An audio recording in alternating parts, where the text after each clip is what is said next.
My girlfriend said, "I need a break to figure myself out, no contact." Then her mom tagged her in family vacation photos with her high school sweetheart. I respected her journey, shipped all her belongings to her parents' address, and changed my relationship status to single when she finally called, ready to talk. That's how it all started, like a punch to the gut wrapped in fake emotional growth. One minute we were talking about moving in together, and the next, she tells me she needs space to figure herself out. No warning. Just a cold, clinical text that felt copy-pasted from a relationship advice blog. I was shocked, but I played it cool. "Take all the time you need," I said, even though my gut told me something wasn't right. I honored the no-contact rule. Gave her space. Blocked myself from texting her even when I wanted to scream. But then, 3 days in, her mom posted a photo on Facebook, captioned, "Family vacation with everyone we love." And there she was. My girlfriend. In a pool. Wrapped around her ex from high school. Smiling like betrayal was a beach resort. I stared at that photo for 10 minutes straight. My stomach sank. My hands shook. But I didn't rage. I didn't text. I just acted. Because if she wanted space to find herself, I was going to help her pack. We were the couple everyone thought had it all. Friends called us relationship goals. Her mom loved me. My family adored her. Social media showed smiling selfies at concerts, cozy movie nights, handwritten notes, matching Halloween costumes, the whole curated dream.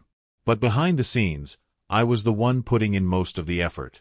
I planned the trips. I made the apologies. I swallowed my pride after every fight just to keep things smooth. Still, I thought she was worth it.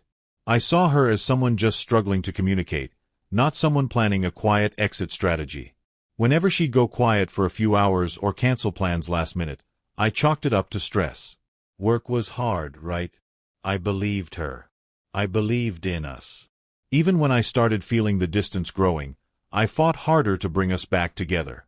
She'd always tell me, "You're the only one who gets me." And I held onto those words like they were gospel. I didn't realize then how easily someone could say them while holding onto someone else behind your back. I thought we were building forever, but I was the only one holding the bricks. It hit me like a punch to the gut. One evening, out of nowhere, she sat across from me with a strangely calm look on her face and said, "I think I need a break to figure myself out." No contact. No warning. No explanation. Just a vague emotional escape hatch. I tried to ask why, what changed, what went wrong, but she brushed me off with phrases like, "It's not you," and "I just need space." I was stunned. We had just gone out for dinner a few days ago, laughing like nothing was wrong. I kept thinking, where is this even coming from? But she offered no specifics, no closure, just a neatly packaged emotional exit. And when I tried to hug her goodbye, she stepped back. That moment stayed burned in my mind. For the first few days, I kept checking my phone. Waiting. Hoping. Wondering if this break was real, or just code for something else. I held on to the hope that maybe she just needed time. Maybe she was genuinely going through something. I had no idea that behind the scenes, she wasn't soul-searching, she was sightseeing. And her figuring herself out had more to do with her past than with her future. I was just scrolling through my feed, trying to distract myself from the silence, when my heart stopped. Her mom, sweet, overly enthusiastic with social media, had posted an album titled Family Vacation Memories Beach with Umbrella, 2 hearts. I hesitated, then clicked. And there it was, 4th photo in, my girlfriend, laughing under the sun, sitting way too close to a guy I instantly recognized. Her high school sweetheart. His hand was around her waist. Their faces were close, too close for just friends. I stared at the photo for a long minute, blinking like maybe I was seeing it wrong. But no. It was her. On a vacation. With him. While I was sitting in a dark apartment wondering if she was okay. Her break wasn't about self-discovery, it was a reunion tour. A second chance with someone she swore was just history. My hands shook as I scrolled through the rest of the pictures. Her in a swimsuit next to him in the pool, them toasting drinks, group selfies where they looked like a couple. That's when something inside me shifted. I wasn't sad anymore. I wasn't confused. I was done. I closed the app, took a deep breath, and made a plan. If she was writing her new story, I was going to rewrite mine too, starting now. I sat on the edge of the bed, staring at the empty space in the closet where her clothes used to hang. For a moment, I just let the silence wrap around me like a cold blanket. No texts. No calls. No apologies. Just pictures of her with someone she forgot to mention. That's when it hit me. This wasn't a break. It was a quiet exit. A test to see if something better would work out before deciding whether to come back to me. I looked around the apartment and realized how much of her still lingered. Mugs, sweaters, half-empty bottles of shampoo. It felt like a museum of someone who'd already moved on but hadn't had the courtesy to take her ghost with her. And I'd had enough. I didn't want to be a backup plan or a placeholder while she chased nostalgia in a beach town. So, I grabbed boxes and started packing everything that belonged to her. I didn't burn it. I didn't destroy anything. I labeled each box neatly, wrapped her fragile items with care, and scheduled a delivery to her parents' house. When I dropped it all off at the courier, I felt lighter. Then I pulled out my phone, went to my relationship status, and changed it to single. After changing my status to single, I took the next step, one that would make it crystal clear that there was no coming back. I blocked her on everything. No texts, no calls, no chance for another fake, deep conversation. She said she needed space to figure herself out. Well, now she had all the space in the world. No lifeline. No access. Not even a read receipt. I removed her from shared playlists, unsubscribed her from our Netflix account, and even deleted her fingerprint from the door lock. Every little string that kept her connected to my life, I cut it. Not out of spite, but for my own peace. Because healing doesn't begin until the wound stops getting poked. And here's the kicker, I didn't announce it. No drama, no posts, no cryptic quotes. I just disappeared from her narrative. Quiet revenge, but brutal in its own right. Because people like her feed on attention. Taking that away. That was the real punishment. For the first time in a long time, I felt in control. I went for a long walk. Got coffee alone. Smiled without faking it. And as I sat by the window, watching people live their lives, I realized, so was I. Finally. The call came out of nowhere. After weeks of total silence, her name lit up my phone like a ghost refusing to stay buried. I didn't answer. She left a voicemail instead, her voice shaky but trying to sound casual. Hey, I've been thinking. I'm ready to talk. Maybe we can meet. I stared at the screen for a long time. The same woman who needed no contact was now deciding she was ready, like I was just some bookmarked page she could flip back to. I played the message again. And again. Not because I missed her, because I wanted to make sure I wasn't imagining the desperation in her voice. There was no apology, no explanation. Just her pretending like the past month hadn't happened. Like I hadn't seen her vacation pictures with her ex. Like I hadn't packed up her things and shipped them out of my life with surgical precision. She thought she could just hit resume. That I'd been sitting by the phone like a loyal dog. She was in for a rude awakening. Because what she didn't realize was, this wasn't her story anymore. It was mine now. And in mine, she didn't get to write the next chapter. When she said, "I'm ready to talk," I smiled, but not for the reasons she hoped. I didn't yell. I didn't block her again. I simply texted, "Sure. Come by Saturday."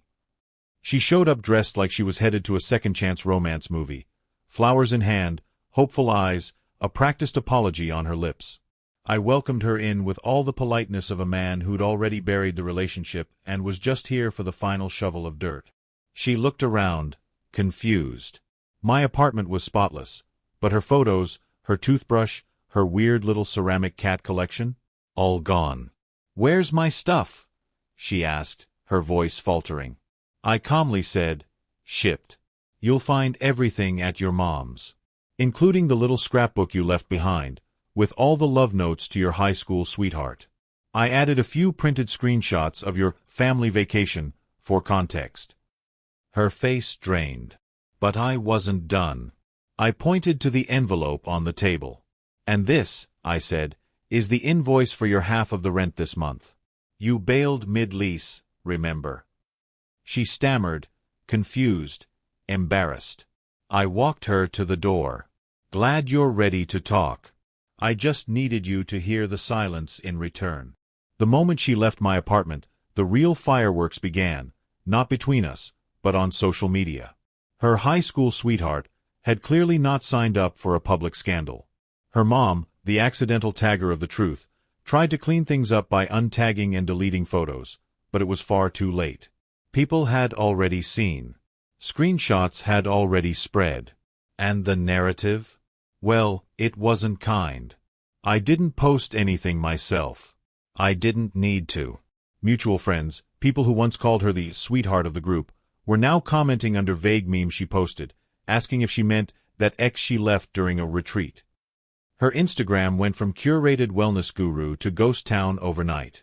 Every new post was met with passive-aggressive comments and just enough context for her followers to understand she was the villain in a plot twist no one saw coming.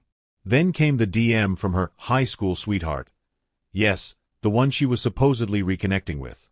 He messaged me with a simple, "Didn't know about all that. Sorry, man." I didn't reply. I just let the internet do its thing. Karma had Wi-Fi, and she was trending in all the wrong ways.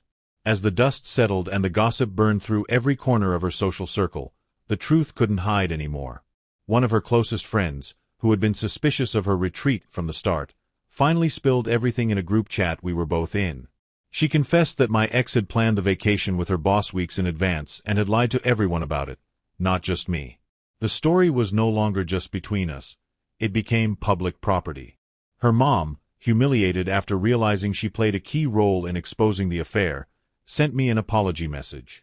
"I'm so sorry, I had no idea," she wrote. "She told us you two were just taking time apart." But by now, the narrative had already changed. She wasn't a misunderstood soul on a healing retreat. She was the manipulator who tried to keep a safety net while chasing someone new. Even her workplace wasn't immune. A coworker who followed me anonymously reached out, telling me the affair with her boss had been whispered about at work too, and HR got involved once someone anonymously forwarded them screenshots. The lies she told weren't just uncovered, they were unraveled, thread by thread, until nothing remained but her own shame. When she finally called, ready to talk, I smiled and said, "There's nothing left to say." That silence on her end spoke louder than every excuse she could have given. She didn't expect the new me, calm, distant, done. I wasn't the same man who begged for her love. I had grown, moved on. Her tears meant nothing now. She chose her journey, and I had chosen mine without her. I reminded her gently that her belongings had already been returned, and my relationship status had been updated long before this call. I even told her I hoped she truly found whatever she was looking for. Her voice cracked, trying to dig up memories, trying to rewind a chapter one had already closed. But I didn't let her guilt trip pull me back. I ended the call with the same energy she once gave me, cold clarity. "Take care of yourself," I said. Then I blocked her, again. And that was it. No more pain. No more waiting. Just peace. Real peace. Sometimes closure doesn't come from answers. It comes from finally being done. And as I watched the sun dip below the skyline that night, I knew this was my real beginning.